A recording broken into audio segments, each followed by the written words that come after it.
couple of months ago I was introduced to a video on YouTube called Four Horsemen. And the Four Horsemen, one of them is about money. And it proposes that money, the money system that we're using mainly in the Western world and the Eastern world is rampantly trying to emulate, is not serving our society.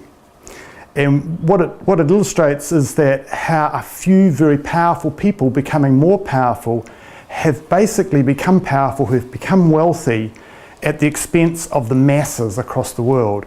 And it's something that the bankers don't really want us to know about, and the governments don't really want us to know about because they're running their governments and it's causing a huge amount of challenge.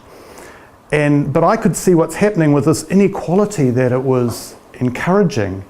I could see a threat to the free market sort of economy, which depends on two things. Free market economy depends on everybody having perfect information of their alternatives and a freedom to be able to participate.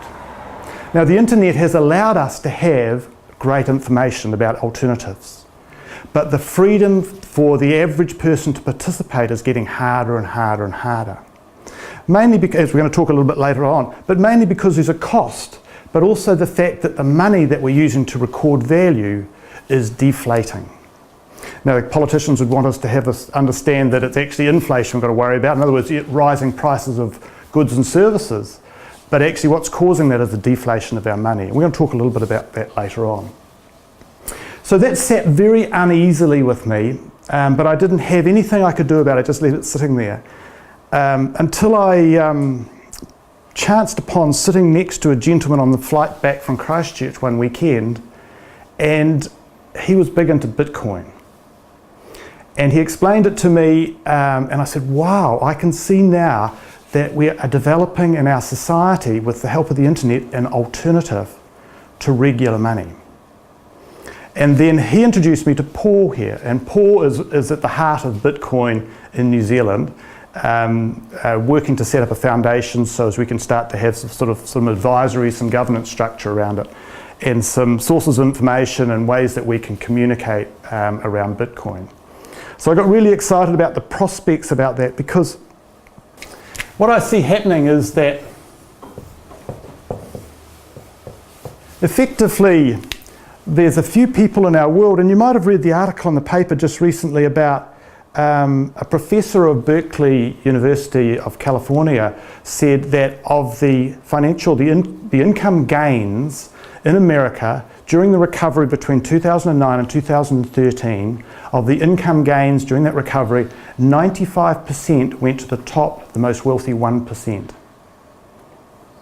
So let's just think about that number, because it would have been a lot more of the middle class and lower class people that lost money in the crash leading up to 2008. So this inequality is growing exponentially faster, greater. And what that means is that it's giving a few people a great deal of power, buying power, and of course we've seen in America, but it's happening in New Zealand, about our politics being a lot about money.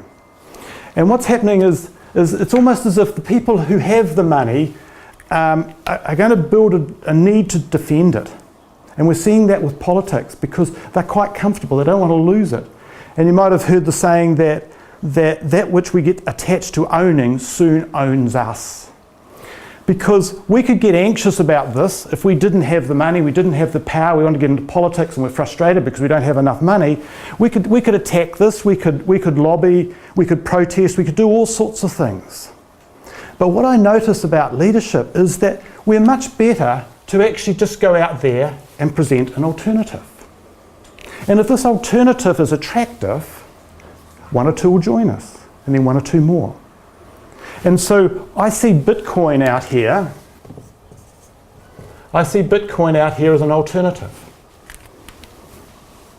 And that's all we want to talk about today, because I don't think it's going to impact on us quickly, especially in New Zealand, but I think it might be helpful if we understand.